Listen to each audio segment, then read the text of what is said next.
suami aku dikorek-korek gitu Bang. Ini mah kayak potongan jari katanya gitu. Terus suamiku bilang, iya Bu, ini kayaknya jari deh, soalnya ini kukunya jelas banget gitu. Langsung ibunya teriak, astagfirullahaladzim, ini mah kayaknya yang waktu kemarin-kemarin tabrakan ke sini, kecelakaan di sini. Jadi si pasangan muda-mudi ini gitu nabrakin dirinya ke kereta api. Iya, betul. Nggak tahu tapi kenapa. Rumor yang beredar sih mereka tuh masih sekolah, tidak direstui orang tua, entah mungkin dalam keadaan berbadan dua gitu Bang. Yang di otak aku pada saat itu, aku tuh lari, dikejar sama keluarga aku, mau kemana? Aku teriak-teriak, aku bilang, anak aku di sana sendirian, kotor gitu Bang, maksudnya hujan. Tapi aku bilang, kasihan dia sendirian, aku mau buat temenin dia, mau bersihin dia. Sampai aku diistighfarin kan, istighfar lah.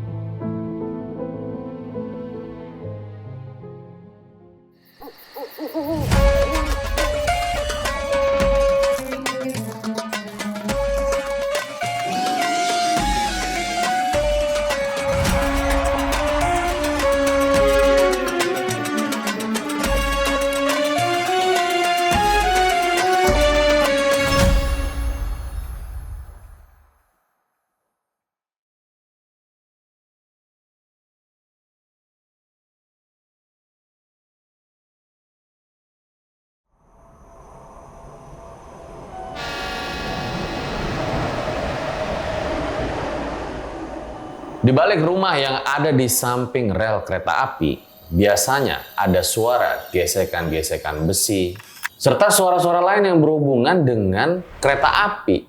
Tapi ternyata guys, ada juga nih kisah-kisah horor bagi mereka yang memang hidup di sekitar lingkungan rel kereta api. Langsung aja kita sapa narasumber kali ini. Halo Mbak Alea. Halo Bang. Ya. Makasih udah datang ke Erjel dan mau bercerita ya. Iya. Jadi ini ngekos di deket atau samping percis rel kereta api begitu? Belakang-belakangan.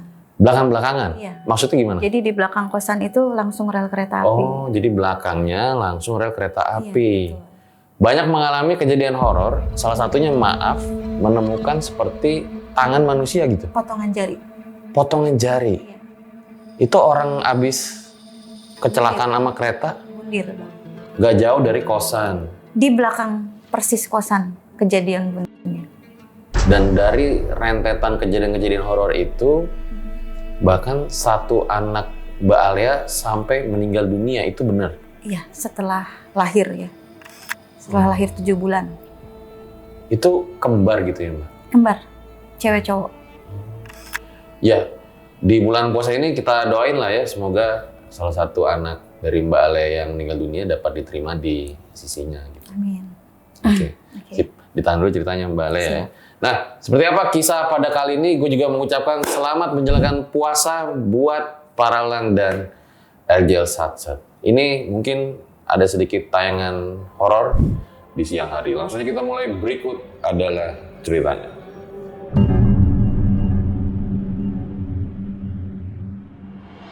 Jadi guys, bulan Ramadan ini udah masuk di pertengahan. Gak kerasa dikit lagi Lebaran. Nah, gue lagi suka-sukanya nih pakai sarung model kayak begini nih guys.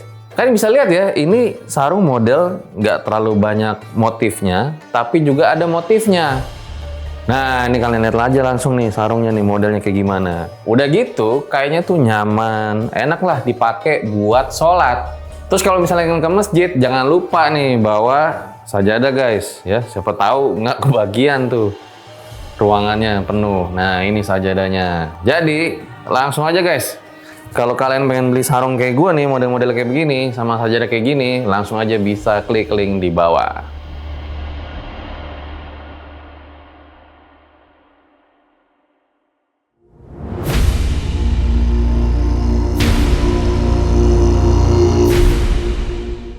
Ya seperti biasa guys, kalau dari jalan dengan narasumbernya gue suruh tambah-tambahin ceritanya. Ya Mbak Alia boleh ceritain awal mula pengalaman horornya tuh gimana Mbak? Boleh. Jadi kejadian ini nih sekitar tahun 2008 akhir ya Bang. Awalnya tuh saya sama suami masih ikut orang tua di kota Bandung. Kita tuh emang sudah punya anak satu, waktu itu usia 2 tahunan lah gitu. Karena berhubung suami dipindah tugaskan ke Cirebon, mau nggak mau harus pindah gitu. Sebetulnya waktu itu mau dibawa anak yang kecil. Cuma karena orang tua saya, terutama mama, namanya ke cucu pertama ya Bang, tidak diizinkan untuk dibawa. Takutnya nanti di sana kamu repot, apalagi punya niatan untuk cari kerja juga pada saat itu. Akhirnya karena sudah ngobrol, izinkanlah tuh sama suami, bolehlah dititip dulu di mama, nanti kalau ekonomi kita udah baik-baik aja, semua udah beres, baru kita jemput. Singkat cerita, berangkatlah kita ke Cirebon berdua nih Bang. Itu kita ke rumah teman dulu, karena kita belum punya gambaran mau ngekos di mana gitu. Datang ke rumah teman di hari pertama, akhirnya ngobrol-ngobrol, cari informasi, mau di kosan yang sesuai dengan budget kita yang ibaratnya masih ekonomi pas-pasan lah gitu ya Bang. Intinya kita cuma bisa tidur aja yang penting gitu. Nggak mau yang terlalu mewah lah kosannya. Ditawarin lah sama temen beberapa kosan gitu. Kamu ini ada yang harga di 200, 300, pada tahun itu masih ada yang harga segitu, yang kamar mandinya di luar tuh Bang. Sampai kedua, ketiga tempat masih belum cocok. Di tempat yang keempat akhirnya, oh ini harga sesuai budget kita nih, ke tempat kerja juga deket. Cuma sebetulnya pada saat itu aku kurang sregnya karena di belakang kosan itu persis rel kereta gitu Bang. Yang aku pikirin ini kalau malam kan pasti, kalau siang mah nggak masalah ya Bang dengan suara kereta bolak-balik. Cuma kayaknya kalau malam agak terganggu nggak nih istirahat kita. Aku mikirnya gitu dulu, apalagi namanya kita orang kerja gitu. Cuma akhirnya suami aku bilang, nggak apa-apa lah, toh kita juga di sini cuma sementara dulu aja, coba dulu. Ya udah, dengan harga yang waktu itu lumayan murah sih, 300, kalau nggak salah 300.000, tapi ada tambahan untuk cas listrik waktu itu. Ya udah kita lihat-lihat dulu nih, masuk nih Bang ke dalam. Posisinya tuh kosan itu 2 lantai. Di bawah itu ada sekitar 5 kamar, jadi kayak lorong gitu. Begitu masuk tuh lorong, 3 di kanan, 2 di kiri. Kemudian sebelah kirinya ada tangga menuju ke atas. Di atas itu ada 5 kamar lagi.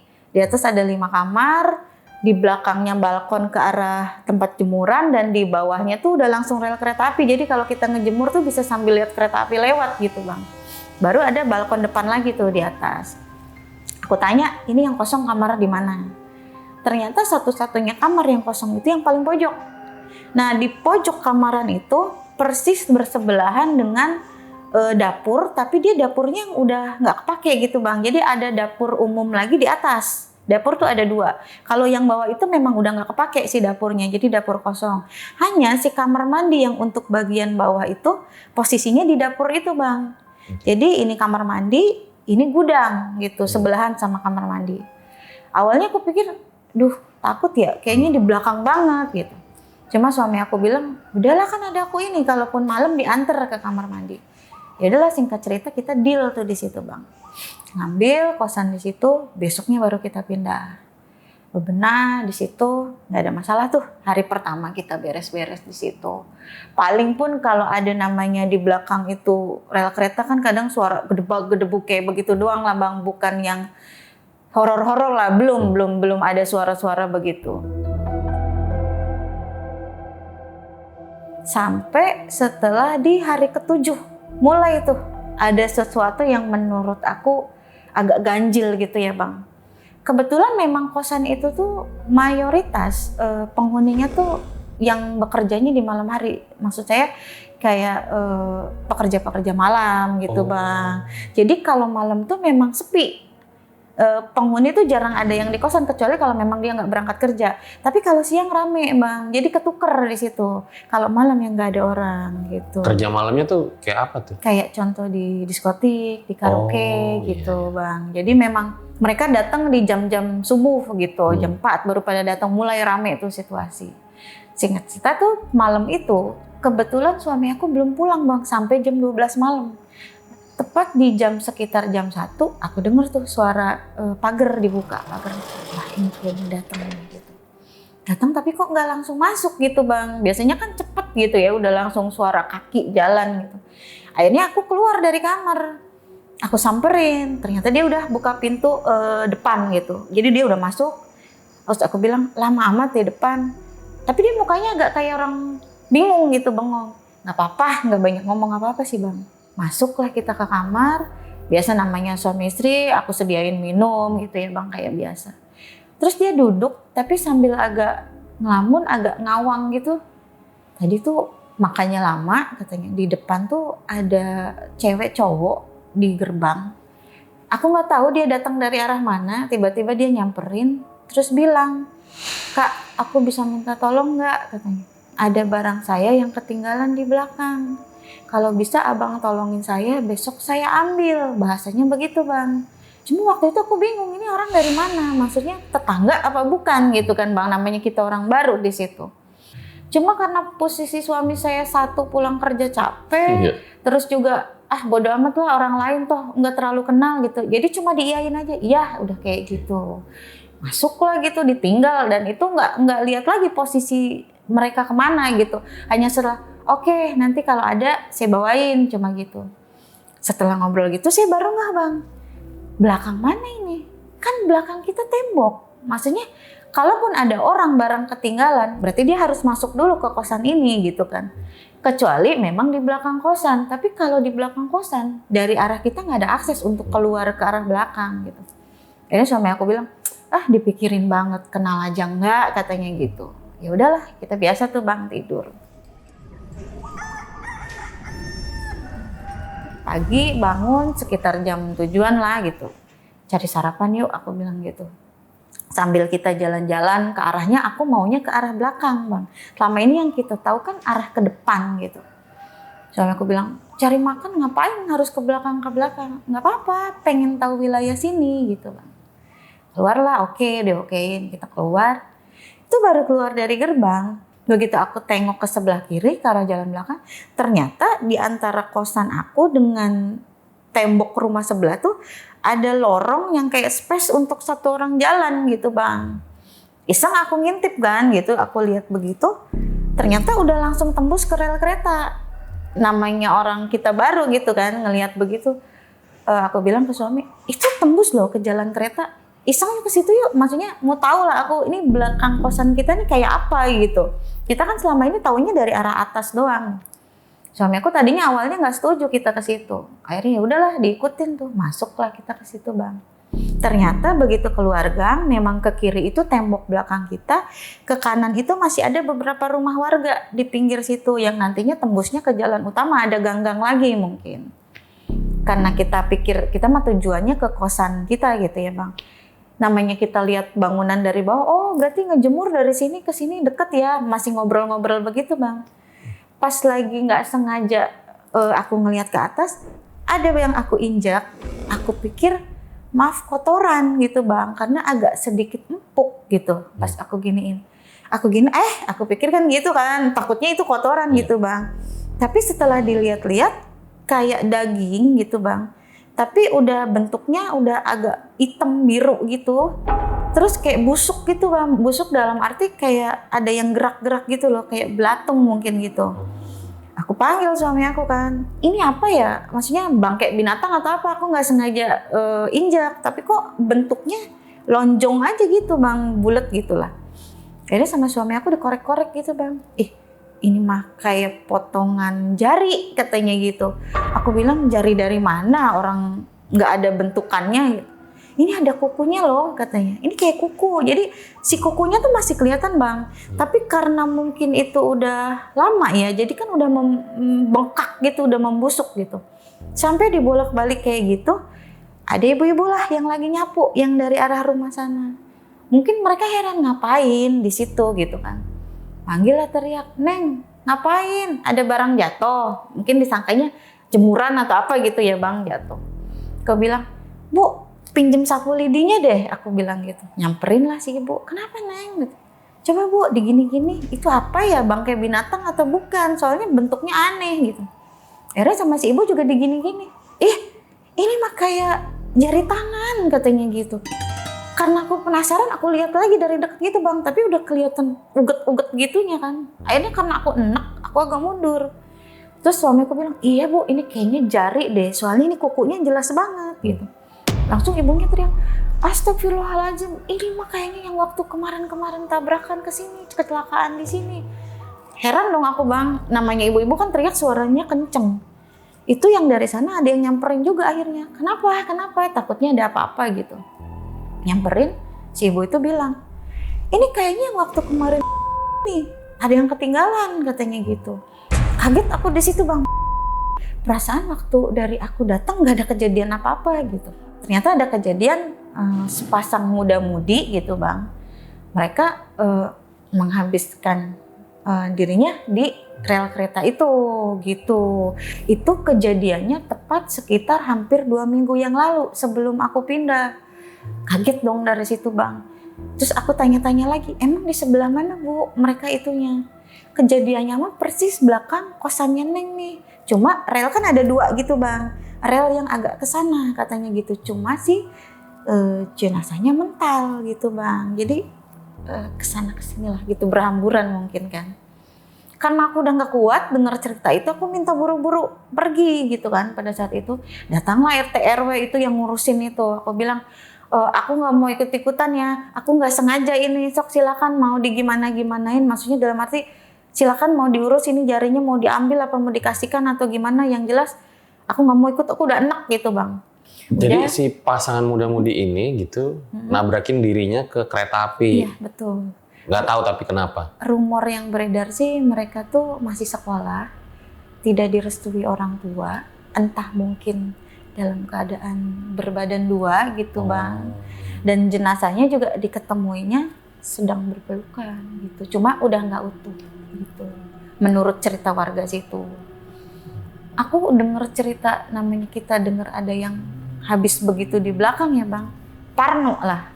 Parno dalam arti ini kejadiannya di belakang kita, apa enggak kita udah tahu begitu, nggak kayak orang dihantuin atau apa gitu ya, sempat pikiran gitu. Cuma udahlah, kata suami aku, kita kan nggak tahu ini kejadiannya, biarin aja, lagian juga itu mah kebenaran. 2 hari kemudian tuh setelah kejadian itu bang, suami aku memang belum pulang juga nih ceritanya. Tapi posisinya masih sore, jam 9. Ini kosan tuh emang sepi banget gitu, nggak ada apa yang nggak yang kerja bareng 1 orang gitu posisi. Aku masih belum tidur, biasanya jam segitu udah tidur bang. Antara mau udah mulai ngelayap, kalau kata orang Sunda udah mulai mau les begitu, pintu kamar aku dia ngetok bang 2 kali. Aku pikir kalau suami aku pasti langsung masuk, nggak mungkin dia ketok sampai berkali-kali. Sampai aku tanya, siapa? Aku pikir penghuni kosan lain, ada perlu. Tapi kan biasanya jam segini memang nggak ada orang gitu bang. Sampai 2 kali ngetok, ih siapa ya? Aku bilang tok gitu. Ketoknya juga pelan, nggak yang dodor nggak gitu. Tok gitu. Aku tanya siapa? Masih nggak jawab. Agak sedikit parno lah ya bang ya. Cuma aku buka sedikit, itu jelas di depan. Memang nggak kepikiran yang aneh-aneh. Di depan aku buka sedikit itu sosoknya nenek-nenek. Seperti manusia yang aku lihat sih ya bang. Dia pakai sanggul, pakai kebaya Jawa gitu, pakai kain carik. Agak gemuk si nenek-nenek, tapi dia senyum. Dok, katanya gitu. Akhirnya karena aku pikir manusia ya bang, aku buka lah gitu. Iya bu, aku pikir gitu. Ada perlu apa ya? Kata dia, enggak, ibu cuma mau lihat aja gitu. Nggak kenapa-napa kan, soalnya sendirian di sini.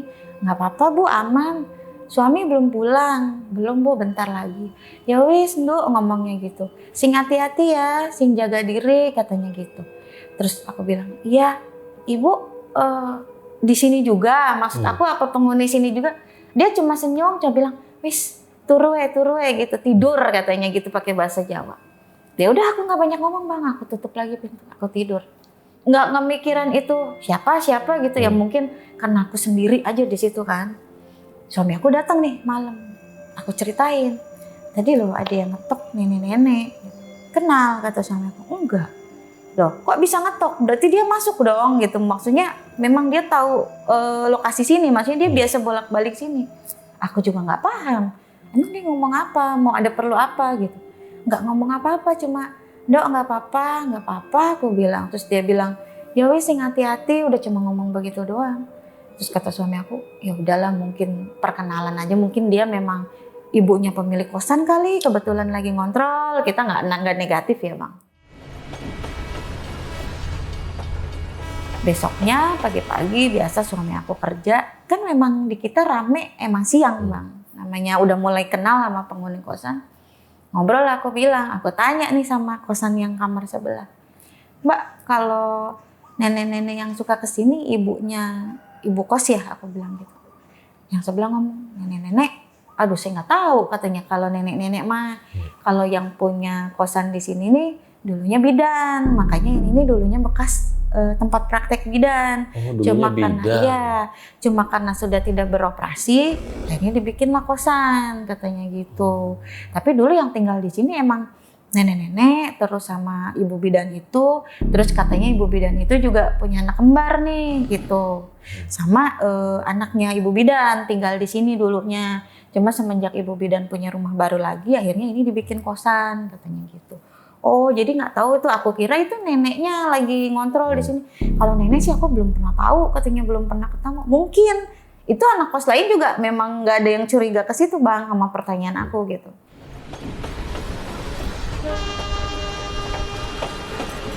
Setelah kejadian itu nih, aku tuh udah mulai kayak badan nih mulai nggak enak gitu Bang. Maksudnya dalam arti dari mulai datang bulan udah mulai telat gitu kan. Apa hamil, apa aku masih kebayang, masih keinget gitu. Jadi kalau makan tuh masih keinget yang potongan jari itu kadang-kadang gitu ya Bang. Ternyata setelah dari situ memang aku posisi telat Bang. Nah, ternyata aku hamil waktu itu. Cuma aku belum periksa berapa bulannya Bang. Nah setelah kejadian itu aku ke puskesmas. Di puskesmasnya aku sempat debat. Waktu itu aku periksa di umur 4 bulan, 3 masuk 4 bulan. Memang posisinya perutnya udah gede Bang. Si bidannya bilang katanya, ibu nih udah 7 bulan karena ngelihat dari perutnya agak besar gitu. Aku bilang, Bu, aku telat aja baru 3 bulan. Apa memang kondisi perut aku yang agak besar, memang agak gemuk banget pada saat itu Bang. Cuma kekeh sampai akhirnya ribut. Ya udah deh, karena zaman dulu USG nggak kayak sekarang yang bisa kapan aja ya Bang. Kalau mau nanti tanggal segini coba di USG katanya gitu. Oke. Ya udah syukur, mungkin rezekinya kamu memang di sini nggak boleh kerja, jadi memang udah rezeki punya anak di sini. Oke, udah tuh Bang. Setelah 1 hari atau 2 hari setelah aku periksa, malamnya tuh aku sempet didatengin lagi sama nenek-nenek itu dulu, yang kemarin itu Bang. Abis aku buka, aku tanya, ada apa ya Bu? Ibu yang waktu itu, dia bilang, iya Nduk, tapi dia cuma ngelus-ngelus doang Bang. Ngelus-ngelus terus bilang, dijaga ya Nduk, katanya gitu. Lah kok tahu? Aku bilang gitu. Cuma nggak mau banyak ngomong gitu Bang. Udah dari situ si nenek-neneknya pergi tuh. Tidur kayak biasa. Malamnya aku tuh dapat mimpi Bang, mimpi. Di mimpi itu tuh aku kayak di persimpangan jalan gitu ya Bang. Sama suami aku nih. Ketemulah sama ibu itu nih, si nenek-nenek tadi di jalan. Aku bilang, Nek, ngapain di sini gitu Bu? Ngapain di sini? Nggak apa-apa, Dok. Kalau mau ke sana jalan hati-hati ya, katanya gitu. Ya, aku di mimpi itu tuh nggak ngerasa yang gimana-gimana Bang. Tapi si ibu-ibu itu cuma berdiri doang sambil senyum ngeliatin aku jalan. Jalanlah aku nih sama suami aku berdua kan. Aku coba jalan gini. Di belakang aku jalan, itu lari kuda. Kudanya ya kuda umum gitu ya, gede. Warnanya hitam, tapi dia kurus, kencang jalannya Bang. Nggak tahu gimana pas di mimpi itu aku ambil tuh Bang, si kudanya aku tarik lehernya. Aku pegang yang itu. Kemudian suami aku nih yang keduanya, ada lagi kuda warnanya putih, tapi dia agak gemuk, lari juga di belakang. Jadi posisi di mimpi itu, setelah aku lihat si nenek agak jauh nih, kita jalan juga, nenek itu udah sana, kita udah jalan. Sambil kita bawa-bawa kuda Bang. Di tengah perjalanan, sendal aku copot Bang. Sementara si kuda yang hitam ini larinya kenceng. Jadi aku teriak-teriak nih ke suami aku, sendal aku lepas. Di mimpi itu dengan tanpa sengaja si kuda putih itu lepas dari tangan suami aku dan nggak tahu kemana gitu Bang. Udah setelah itu aku bangun, aku ngomong nih ke suami aku, malam mimpinya aneh banget ya gitu. Kok aku mimpi ada kuda 2, yang satu hitam, yang satu putih. Aku pegang, kamu pegang satu, tapi yang satunya kamu lepasin, aku bilang gitu. Terus kata suami aku, berarti katanya kalau ngimpi kuda tuh kalau orang zaman dulu bilang mau dapat rezeki katanya gitu. Aku bilang, ya mungkin ini nih kita punya anak. Itu udah sempat mikir gini, apa ya anaknya kembar ya gitu. Tapi nggak mau pemikiran dulu yang aneh-aneh ya. Kita ibaratnya sehat aja udah alhamdulillah bang. Tapi si nenek itu pakai sama bajunya? Sama. Oh sama. Bajunya tetap baju-baju kebaya Jawa gitu, penampilan gitu. Aneh juga ya, kok sampai masuk mimpi gitu. Iya, sampai di mimpi tuh masih ada gitu bang. Berapa hari kemudian kan jadwal USG nih bang. Kita memang ke puskesmas yang ditentukan hari itu. Begitu waktu diperiksa pertama, si alat itu nempel. Karena usia kandungan waktu itu baru sekitar 4-5 bulan ya bang, jadi kan belum terlalu jelas gitu. Begitu ditempelin itu, langsung yang kelihat garis ngebelah. Itu bidannya langsung ngomong, aduh ini mah kembar katanya gitu. Kembar? Perasaan kita nggak punya keturunan gitu, keturunan kembar gitu lah bang. Terus aku bilang, ini serius Bu, kembar? Soalnya aku nggak punya perasaan gitu, soalnya kemarin sempat debat, kalau menurut versi aku masih sekitar umur 3-4 bulan, tapi menurut bidannya sudah 7 bulan aku hamil gitu. Akhirnya kata bilang, enggak kok, ini memang kandungannya masih muda, cuma memang ini ada dua plasenta di dalamnya. Kita belum bisa lihat itu cewek apa cowok ya bang, cuma pada saat itu udah, seneng aja dapet anak kembar. Akhirnya digabung-gabungin tuh bang, maksudnya dalam arti, ternyata mimpi kuda itu mungkin mimpi kuda 2 kan, berarti kita mimpi dapet anak kembar nih gitu. Udah tuh setelah, udah dari situ seperti biasa, aktivitas apa-apa biasa. Tapi si nenek-nenek ini nih masih sering datang di mimpi bang. Jadi aku tuh sering banget didatengin sama si nenek ini nih. Sampai pada satu waktu nih setelah aku yang terakhir, abis didatengin itu, aku sempet kan waktu itu posisi ke warung tuh bang.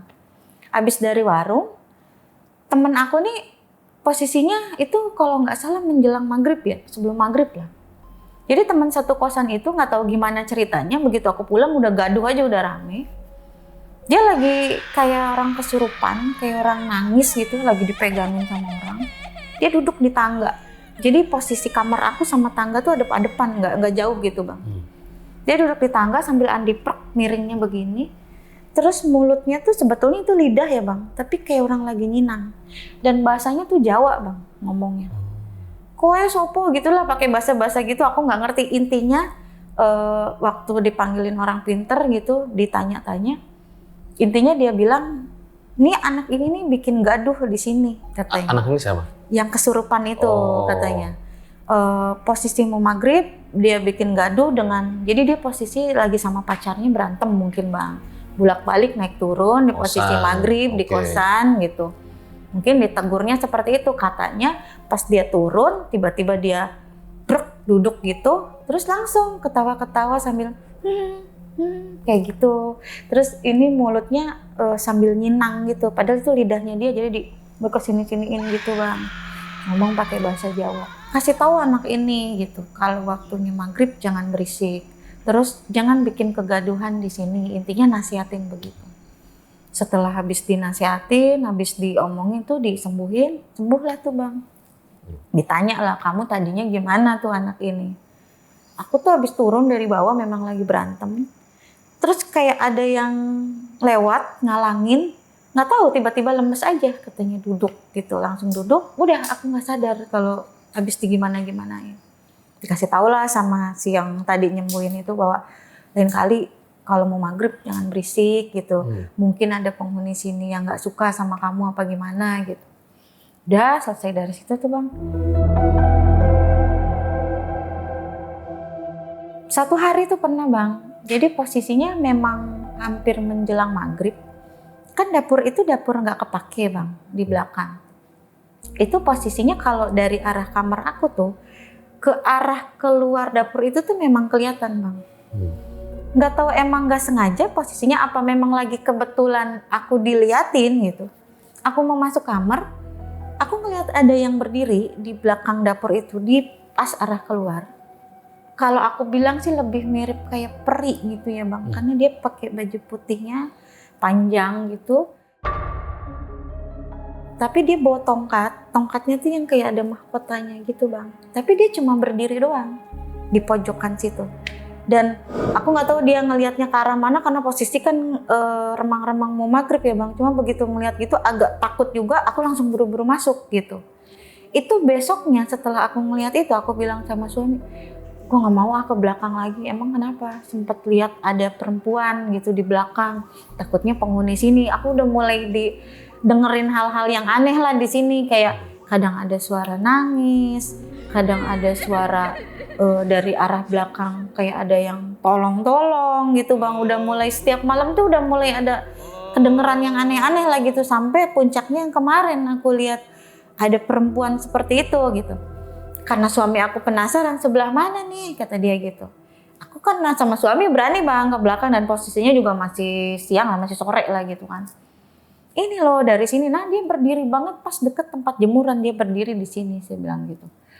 Begitu kita masuk lagi Bang, itu di tempat spot dapur, di tempat kompor lah, meja kompor, tiba-tiba ada ular berdiri, ular kobra gitu. Gede banget itu Bang.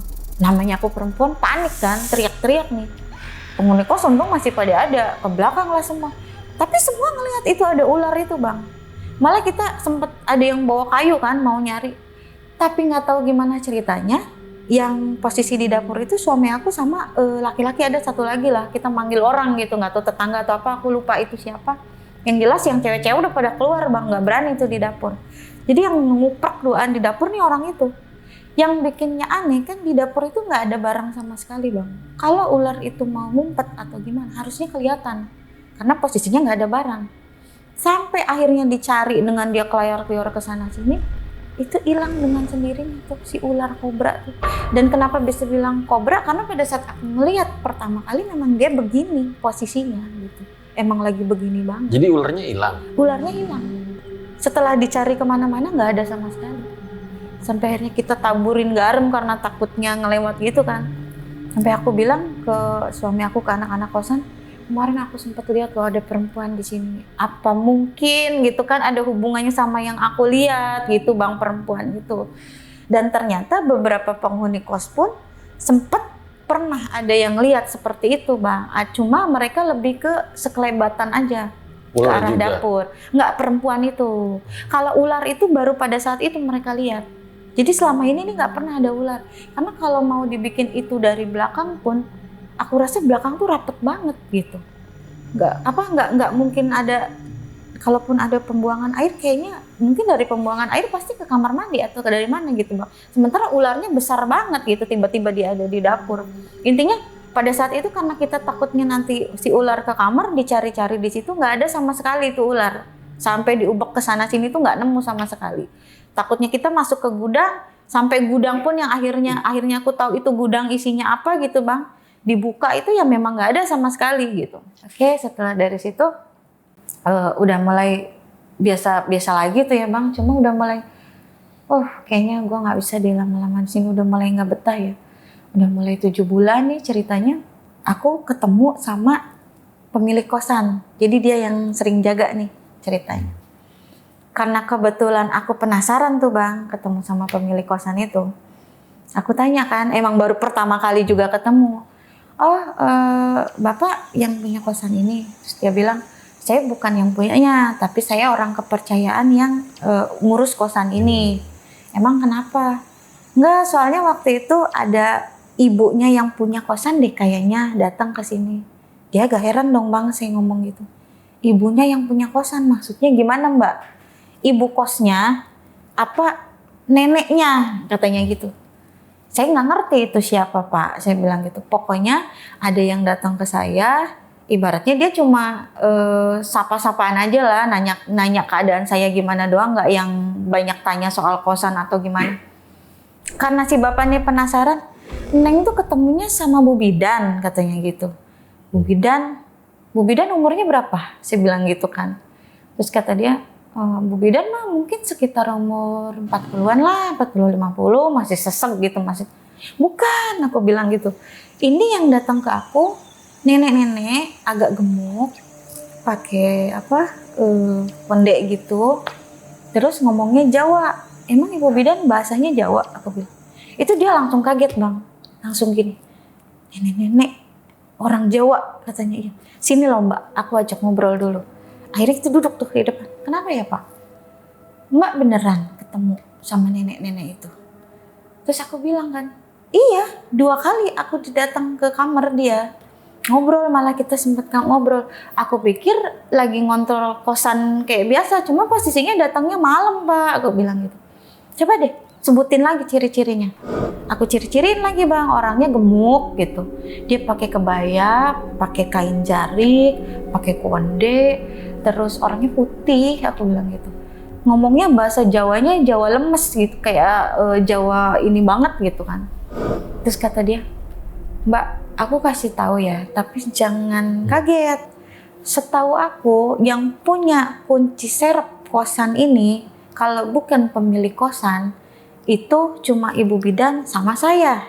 Selain itu tidak ada yang pegang lagi kunci depan, kecuali pemilik kosan. Itu aku udah tegang aja tuh bang, dari situ. Terus dia ngomong apa mbak?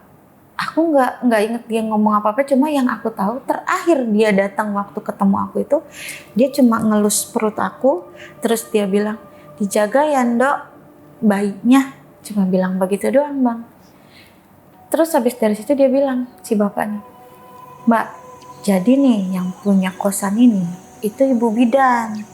Ibu Bidan nih kebetulan memang dia juga kembar, satunya laki-laki. Tapi ada, kembarannya ada, masih hidup.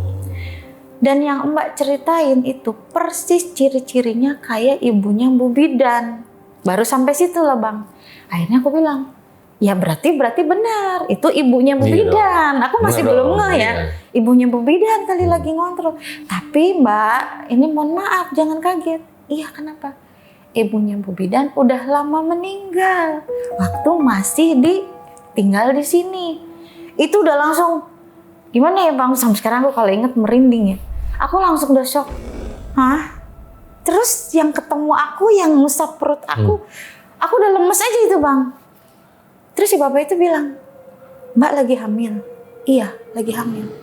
Oh, tapi perutnya besar banget, kembar katanya gitu.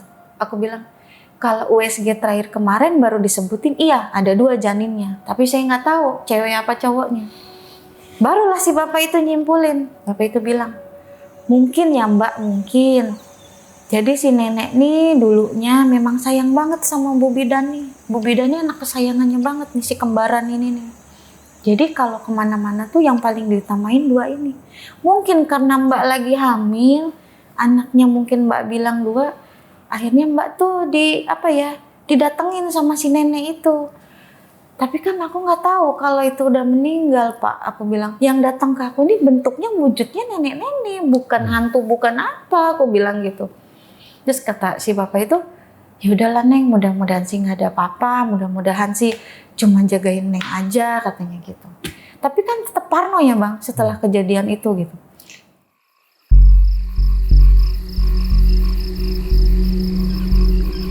Malamnya itu datang lagi dia di mimpi bang. Cuma setelah kejadian itu, setelah aku tahu bahwa ternyata si nenek udah meninggal, dia nggak pernah datang lagi yang nampakin diri di pintu. Jadi lebih ke datang di mimpi. Sampai di waktu itu usia kandungan aku 7 bulan. Itu yang mimpi malam itu mimpinya gimana? Nah ya itu, yang mimpi yang malam itu, si nenek cuma datang, terus dia bilang gini, Dok, nanti anak kamu tolong dijaga ya. Hati-hati, anaknya dijaga baik-baik. Nanti salah satu dari anak kamu ada yang mau pinjem. Dia cuma bilang gitu bang. Karena posisinya di mimpi juga, aku juga nggak begitu inget lagi ya pada saat itu. Cuma aku bilang, aku cuma begitu doang gitu. Cuma setelah dari situ, dia sering banget datang gitu. Maksudnya di mimpi walaupun hanya sekedar cuma berdiri gitu bang. Kayak orang lagi ngawasin aku gitu loh. Berdiri posisinya di kosan?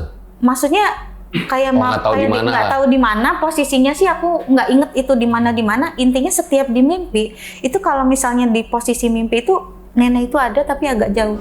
Jadi kayak orang yang lagi mantau aku gitu loh bang, kayak orang lagi ngejagain kayak gitu. Dan alhamdulillah selama aku masih di situ setelah aku hamil, biasanya kan kalau orang hamil banyak apa diganggu apa, aku tenang-tenang aja bang. Walaupun kata orang di belakang suka ada suara cekikikan lah, suara ada kunti apa. Aku sama sekali setelah hamil itu, setelah aku tahu itu hamil, aku udah sama sekali nggak pernah denger yang begitu-begitu bang.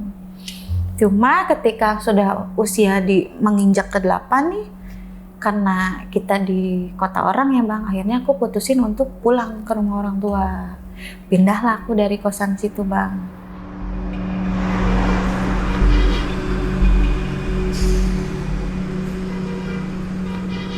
Pindah pulang ke rumah orang tua. Sampai di rumah orang tua nih, kayak biasa tuh, aktivitas biasa 9 bulan sampai 9 bulan bang. Di sebelum aku melahirkan, itu si nenek sempat datang lagi. Cuma sekedar ngingetin bahwa bilang, ini jaga, hati-hati. Dan ternyata itu aku sempat USG juga ya bang, di umur udah mau menjelang lahiran gitu. Ternyata bayinya laki-laki semua di USG itu gitu. Abis dibilang kayak gitu, di mimpi yang pada saat terakhir itu sebelum aku melahirkan, beberapa hari sebelum aku melahirkan itu si nenek itu masih datang dan dia bilang tetap dengan bahasanya, aku nggak bisa nemenin kamu lagi ya, kamu jagain ini baik-baik gitu. Tapi logatnya masih agak setengah Jawa. Kon jaga ya ndok gitu bahasanya. Ini baiknya nanti kalau ada yang mau pinjam, kalau bisa jangan dikasih katanya gitu. Aku iyain tuh bang di mimpi itu. Udah sampai pada saat proses kelahiran tuh, dulu kan namanya kembar itu belum ada apa sesar kayak sekarang. Itu alhamdulillah dilahirkannya normal bang, dua-duanya.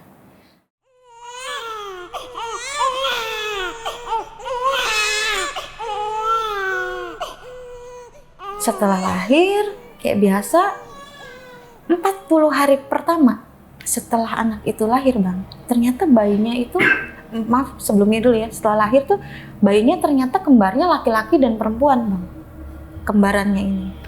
40 hari setelah lahiran itu, aku didatengin di mimpi sosok bapak-bapak tua pakai baju putih gamis, dia pakai sorban. Posisi yang aku lihat di mimpi itu kayak di hutan gitu, hutan apa kebun-kebun gitu bang. Di tengah-tengahnya tuh ada kayak balokan potongan pohon gede gitu. Tapi antara aku ngobrol dengan si bapak-bapak itu tuh berhadap-hadapan. Cuma kehalangan sama kayu balok itu. Dan di mimpi itu tuh posisi aku tuh ngumpetin anak aku di belakang bang. Di mimpi itu posisi si anak udah bisa berdiri. Jadi aku ngumpetin 2 anak aku perempuan laki-laki di belakang gini. Si bapak itu bilang katanya, saya pinjem anak kamu 1. Di antara kedua anak ini, mana yang kamu mau pinjemin ke saya? Katanya gitu. Mau saya bawa dulu katanya gitu. Bahasanya pinjem, saya bawa dulu. Saya pinjem anak kamu dulu 1. Nanti satu saat saya balikin lagi nih anak. Itu di mimpi itu saya bilang, enggak, ini anak saya. Kamu nggak boleh ambil. Gitu. Saya masih jaga tuh bang. Sampai akhirnya saya kebangun. Saya cerita sama orang tua saya karena suami saya kan nggak ada di situ ya bang. Suami saya masih di Cirebon gitu. Cuma dia udah nggak ngekos di situ, pindah lagi di Mesan yang deket kantor. Besoknya saya cerita ke mama, malam tuh mimpi mah begini gitu. Aku ceritain didatangin sosok kakek-kakek pakai jubah, tapi dia minta anak gitu. Terus kata mama, ih kamu masuk aneh-aneh katanya. Terus di mimpi kamu kasihin? Enggak, aku umpetin di belakang, aku bilang gitu. Semua bilang, aduh untung gak kamu kasihin. Emang kenapa mah? Kalau kata orang tua takutnya katanya diambil 1 katanya gitu. Diambil dalam arti meninggal dunia lah gitu, entah sakit entah apa gitu. Udah. Itu berarti suami masih di Cirebon tuh? Masih di Cirebon. Pulang cuma sebulan sekali, 2 bulan sekali gitu. Jadi ikut sama mama aja semenjak lahiran itu. Nah, menginjak di usia 3-4 bulan, aku tuh ngimpi itu lagi bang. Mimpi didatengin sama sosok kakek-kakek itu lagi. Dengan pertanyaan yang sama, tapi dengan suasananya yang beda bang. Maksudnya backgroundnya bukan di hutan, lebih ke kayak alam-alam gitu lah, kayak pegunungan-pegunungan gitu. Tapi di setiap kita ngobrol tuh di tengahnya pasti ada penghalang. Entah itu batu, entah itu apa. Pokoknya kita tuh berjarak gitu ngobrolnya. Pertanyaan dia masih sama. Boleh saya pinjem anak kamu satu? Katanya gitu. Di antara dua anak ini mana yang kamu mau pinjemin ke saya? Di mimpi itu masih hal yang sama. Saya umpetin anak saya di belakang. Pokoknya saya nggak mau kasih anak saya. Ini anak saya. Kamu nggak boleh pinjem. Saya bilang gitu. Sampai akhirnya pada saat itu 2 kali mimpi yang sama, saya bilang lagi ke Mama, "Mah, ini nggak aneh, saya ngimpi udah 2 kali loh didatengin orang itu." Terus Mama bilang, "Kamunya makanya kalau mau tidur banyak-banyak baca doa," katanya gitu. Barangkali katanya ketempelan, namanya orang di kampung begitu ya Bang pemikirannya. Justru si nenek malah nggak pernah muncul setelah Semenjak kelahiran itu udah nggak pernah muncul. malah mimpi yang lain ya? Mimpi yang lain. Oke. Dan setelah itu, tepat di usia anak saya itu 7 bulan. Ketika dia lagi lucu-lucunya lah Bang, lagi ngerondang, lagi senang interaksi gitu. Itu berapa hari ya? Sekitar 1 minggu apa 2 minggu sebelum anak aku nggak ada.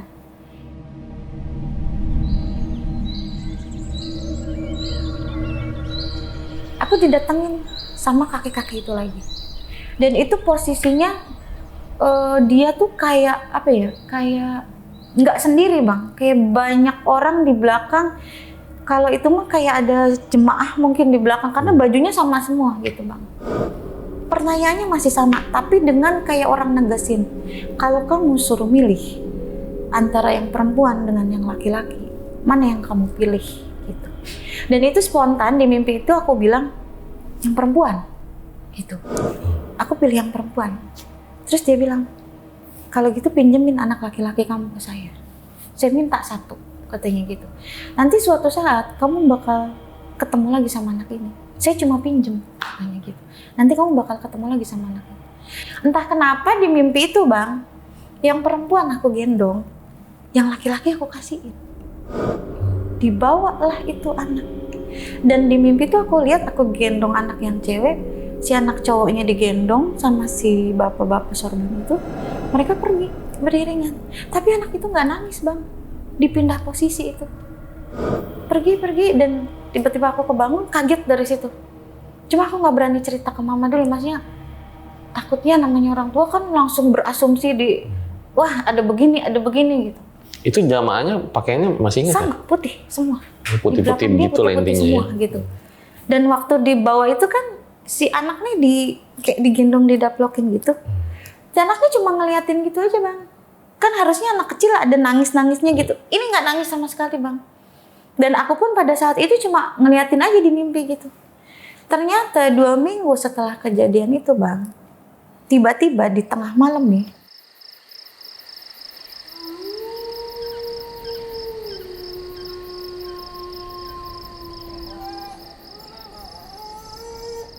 anak aku tuh nangis, tapi bukan yang, ini anak yang cowok ya Bang.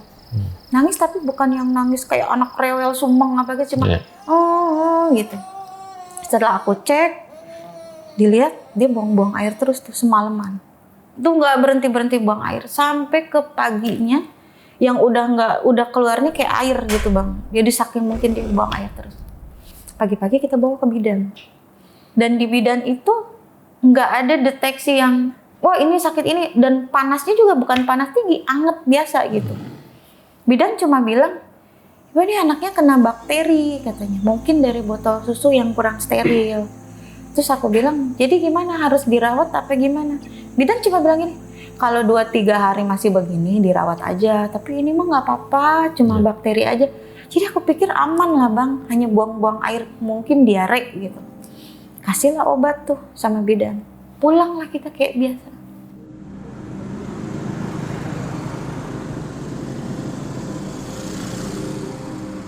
Pulang, karena udah diminumin obat, di pemikiran aku pada saat itu, namanya anak buang-buang air, berarti dia harus makan Bang, asumsinya kurang.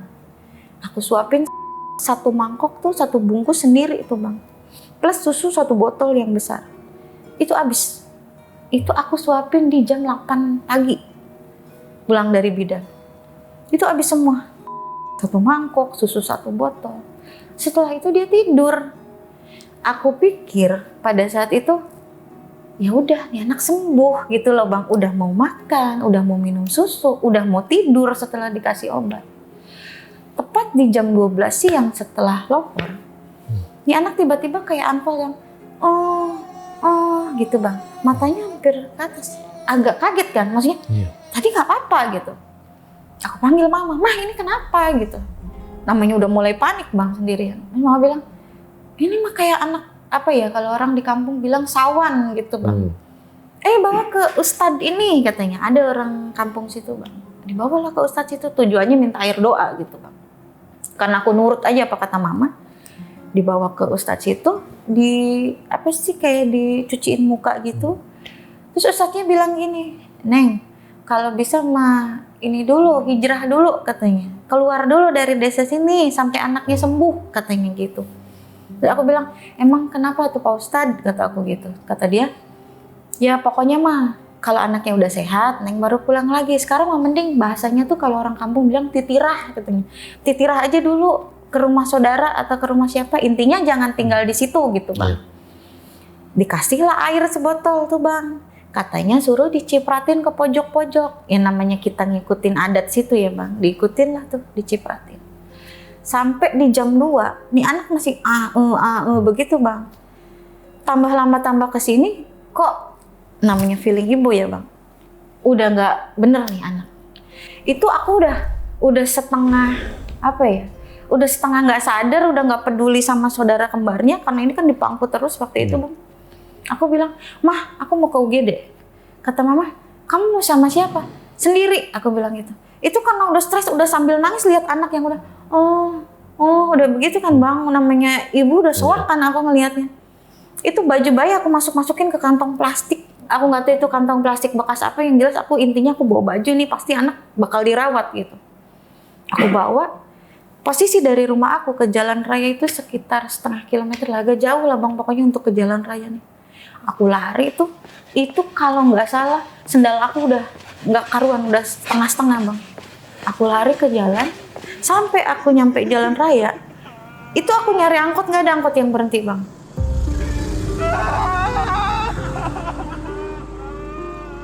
Aku udah teriak-teriak kayak orang gila, maksudnya aku mau ke rumah sakit, anterin gitu. Udah aku teriak-teriak kayak gitu.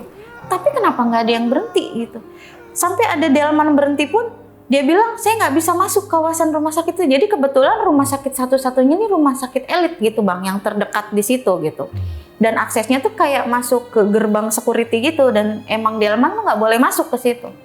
Akhirnya aku teriak-teriak kan, ini nggak ada yang mau nolong saya, ini saya mau ke rumah sakit. Ternyata lewat lah tuh, bisa dibilang masih ada kerabat lah gitu. Dia ngojek Bang. Kenapa katanya gitu. Saya bilang, antar saya ke rumah sakit sekarang. Itu anaknya kenapa? Udah nggak usah banyak tanya, gue mau ke rumah sakit sekarang. Pergi kita ke rumah sakit tuh Bang.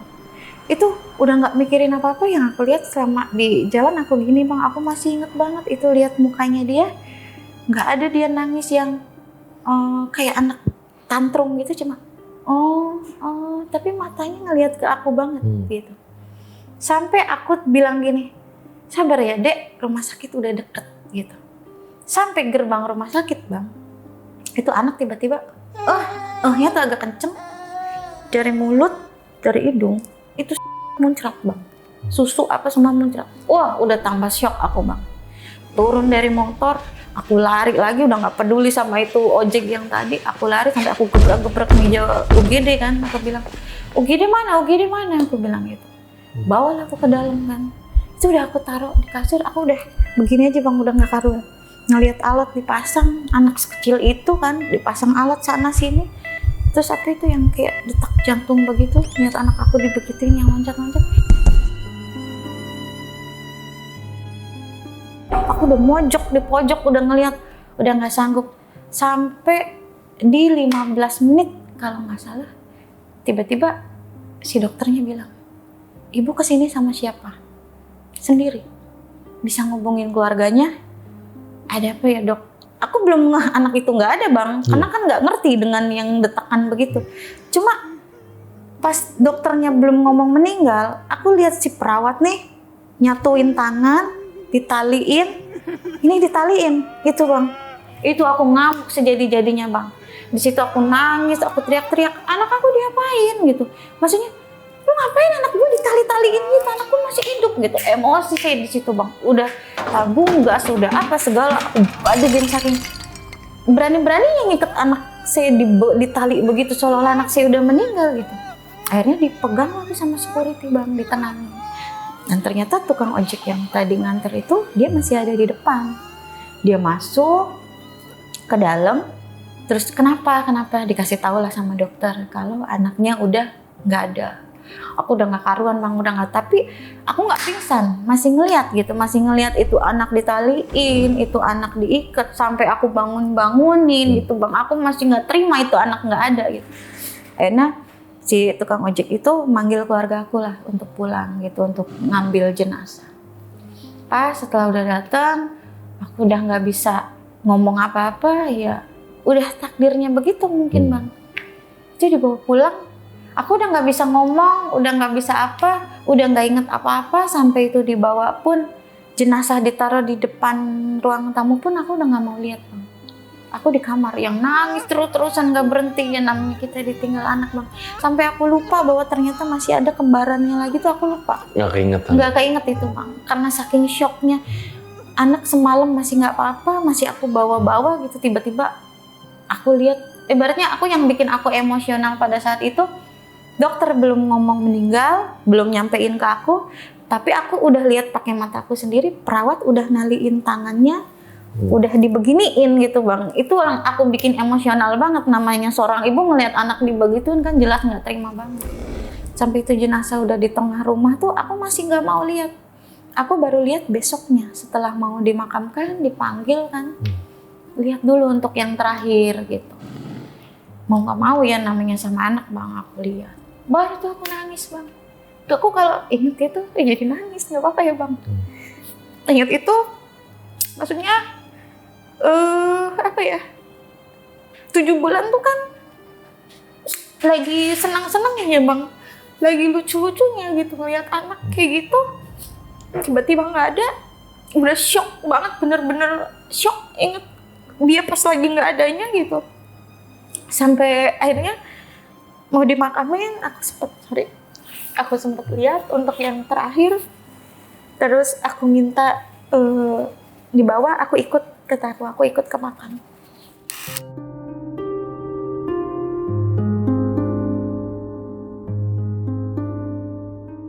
Entah kenapa pada saat ikut ke makam itu posisinya memang mendung. Aku tuh waktu anak itu dimasukin bang, aku sama sekali nggak mau ngeliat ke bawah. Masukin ke liang lahat. Jadi yang aku fokusin, aku lihat ke atas. Kayaknya aku masih nggak ikhlas itu anak dimasukin gitu bang.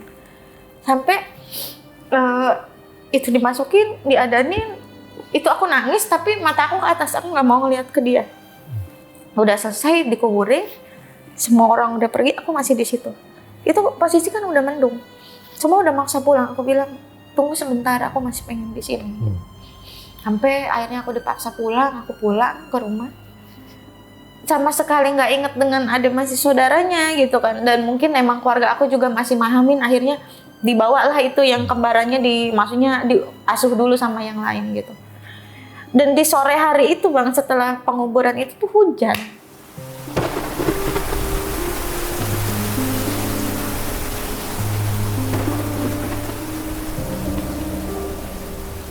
Yang di otak aku pada saat itu, aku tuh lari, dikejar sama keluarga aku, mau kemana? Aku teriak-teriak, aku bilang, anak aku di sana sendirian, kotor gitu bang, maksudnya hujan, dia sendirian, kotor, yang aku pikirin itu gitu. Tapi aku bilang, kasihan dia sendirian, aku mau buat temenin dia, mau bersihin dia. Sampai aku diistighfarin kan, istighfar lah, udahlah gitu, nggak usah yang terlalu begini, harus ikhlas gitu. Kalau anak kamu udah nggak ada gitu. Akhirnya aku dibawa pulang gitu, aku ditenangin. Yang bikin aku kuat pada saat itu, suami aku nyadarin aku bahwa ini loh, masih ada satu lagi tanggung jawab kamu. Kalau kamu terus-terusan kayak gini, Iya. Gimana nasib yang satunya gitu Bang. Akhirnya seiringnya waktu udah mulai bisa nerima keadaan ya Bang. Cuma tetap masih keinget lah gitu. Akhirnya suami aku putusin untuk ayo kita hijrah. Maksudnya jangan diem di situ gitu ya Bang. Untuk melupakan. Dan ternyata rumor Ini sebenarnya pengen nawarin minum ya, cuman karena puasa gimana? Iya. Rumor setelah anak aku meninggal itu di kampung itu sempat ada desas-desus tapi ngobrolnya ke mama gitu. Katanya ada yang bilang di situ itu memang entah setahun sekali entah gimana ada bayi, terutama bayi laki-laki yang jadi ada penghuni kampung situ yang kayak menganut apa ya Bang, kayak pesugihan gitu, kayak modelnya kekayaan untuk kekayaan, dan menumbalkannya tuh biasanya katanya bayi laki-laki. Tapi aku sih sebetulnya tidak terlalu meyakini itu hanya rumor.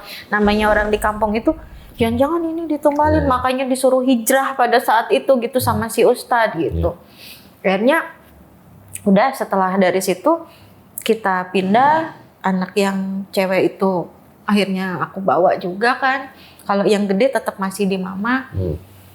Seiring berjalannya waktu nih, si anak nih yang aku lihat nih dengan pertumbuhan yang anak-anak seusia 2 tahun, 3 tahun kebetulan, aku ikut lagi ke Cirebon tuh Bang.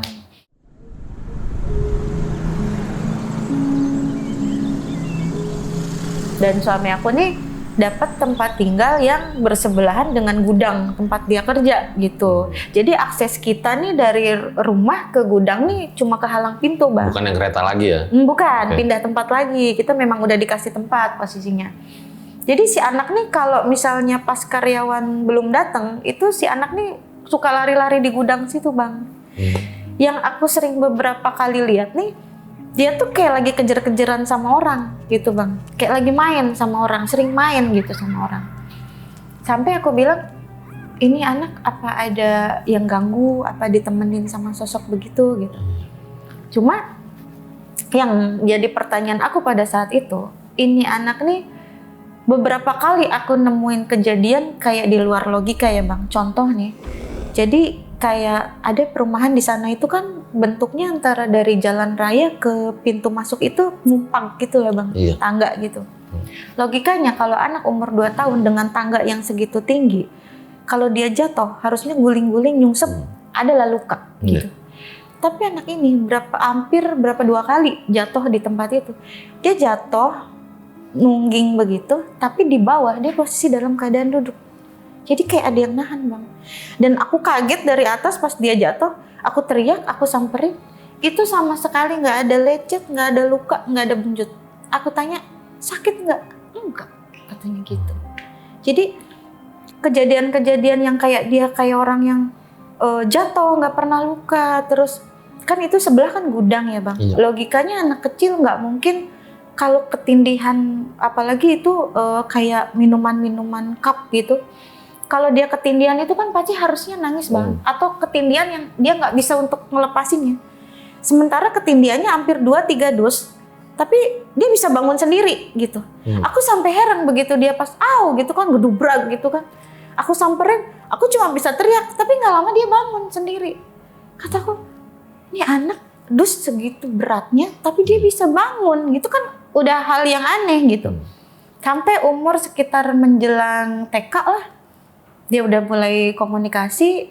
Aku sering lihat beberapa kali dia kayak orang ngobrol dan dia selalu bilang ada AA yang nemenin gitu. Tapi dia tahu nih, apa belum tahu kalau waktu kecil belum tahu Bang. belum dikasih tahu. Belum dikasih tahu ada kembarannya. Sampai pada satu hari ceritanya ada temen aku nih main Bang. Kebetulan dia memang lebih paham hal-hal begitu. Pas ngeliat ke anak aku yang cewek, terus dia bilang gini, kalau ini siapa? Katanya. Yang ini yang mana? Ya ini, anak saya cuma ini yang saya bawa. Itu yang laki-laki katanya. Jadi yang temen aku lihat, dia nih branding sama cowok gitu satunya. Aku udah mulai kaget. Aku bilang, siapa ya? Orang ini doang. Maksudnya gimana? Terus lah dia langsung gini, saya boleh pinjem bahu kamu nggak? Kata temen aku gitu Bang. Ya aku ngikutin aja lah. Aku dipegang bahu dari belakang. Terus temen aku kayak orang ngobrol gitu, cuma gitu kayak orang lagi komunikasi. Terus dia nangis bang. Abis dia nangis, terus dia bilang, nanti tante sampein, katanya gitu. Udah setelah itu, terus dia ngomong gini, kamu punya anak laki-laki? Katanya gitu. Aku bilang, kembarannya anak ini. Anak ini kan kembar, cuma yang cowok udah meninggal waktu usia 7 bulan. Temen aku bilang, dia ada di sini. Jadi si anak aku yang cewek ini kesehariannya ditemenin sama dia, dijagain sama dia. Menurut temanmu nih? Menurut temen aku. Dan tadi si anak nih titip pesen katanya, tante tolong jaga mama aku, kasih tahu mama aku bakal jagain mama sama adik aku terus. Pokoknya tante tolong temenin mama aku ya, jagain mama aku juga, kasih tahu mama aku selalu ada sama mama. Itu di situ aku langsung las gitu bang. Antara percaya dan nggak percaya, tapi namanya batin seorang ibu ya, maksudnya walaupun dia udah nggak ada, ya memang dia masih ada gitu, masih ada di sini. Dan sampai sekarang besar pun, sampai anak itu sekarang udah kelas 2 SMA bang yang cewek. Dia mungkin kalau untuk komunikasi atau sering lihat gitu udah enggak, karena udah dewasa mungkin bang. Tapi di mimpi kadang-kadang dia suka datang. Jadi kalau misalnya ada hal-hal yang buruk lah, contoh kayak kemarin waktu Bekasi banjir kan, dia kan posisi mau PKL tuh bang. Itu dia kan kekeh, ma besok aku harus berangkat ma. Aku bilang lagi hujan gini, udah kak nggak usah berangkat. Aku bilang nanti mama yang izin. Tapi aku besok harus berangkat ma, katanya. Takutnya nanti gimana-gimana. Itu malamnya bang, dia mimpi dulu didatengin sama saudara kembarnya. Terus bilang, besok kamu jangan kemana-mana, udah di rumah aja. Nggak usah kemana-mana, nurut apa kata mama. Dan besoknya itu benar Bekasi banjir bang. Yang banjir yang parah banget itu. Iya. Kata anak aku, mah ternyata ada benernya juga semalam itu mimpi aku ketemu sama si AA. Aku nggak boleh keluar rumah, aku nggak boleh ke sekolah, nggak boleh pakai. Ternyata besoknya ada kejadian seperti itu. Okay. Ya kurang lebihnya sih gitulah bang. Ya pasti nggak mudah lah ya menerima. Bahkan ada pepatah yang bilang ya, lebih baik orang tua meninggal duluan daripada anaknya begitu. Karena kalau ngelihat anak yang meninggal duluan tuh rasanya lebih sakit banget. Sakit banget pasti. Sakit banget. Nah itu pepatah yang sering aku denger waktu orang-orang tua lagi ngomong tuh gitu. Malah lebih enak, kayaknya lebih bahasanya lebih baik kita ninggalin daripada kita ditinggalin kan gitu ya. Ya sering denger juga kan pepatah itu kan. Itu. Ya. Kurang lebih. Ya tapi mungkin itu yang terbaik dan sekali lagi mungkin kita doakan semoga anak dari Mbak Alia dapat diterima di sisinya begitu ya. Dan dari cerita ini, tapi memang kadang itu kita suka gini gitu loh Mbak, kayak mimpi gitu. Tapi kok pas di dunia nyata kayaknya pernah ngalamin tapi di mana begitu ya. Akhirnya dikait-kaitkan gitu loh. Fenomena-fenomena itu ternyata yang dialamin juga sama Mbak Alia gitu ya. Dan yang bukan ngeri ya, apa ya bahasanya ya. Dan yang misteriusnya itu si nenek ya, yang ternyata di luar logika sih sebetulnya. Sudah meninggal gitu ya. Dan dia dari pertama yang seakan-akan ngasih tahu kalau nanti ada hamil nih gitu. Iya. Dan dia juga ngomong mau pinjem katanya gitu ya. Betul. Nah kalau menurut kalian itu ada hubungannya nggak sih? Dan kalau misalnya ada, hubungannya apa gitu? Boleh banget komen di bawah. Oke, Mbak Alia, terima kasih ya. Lancar-lancar puasanya. Amin. Mungkin nanti anaknya yang cewek nonton di sini. Nah, buat kalian yang mau kirim-kirim cerita, bisa banget ke sini guys. Atau misalnya ada kenalannya yang menurut kalian nih, kenalan gue punya cerita bagus bisa diundang podcast deh. Nah, langsung aja kirim. Nanti karena yang ngasih referensi juga mungkin akan kita kasih merchandise dari RJ5. Nah, kalian bisa chat aja ke sini langsung. Gue rasa demikian episode kali ini. Gue Fajar Aditya, RJ5 undur diri. Ciao.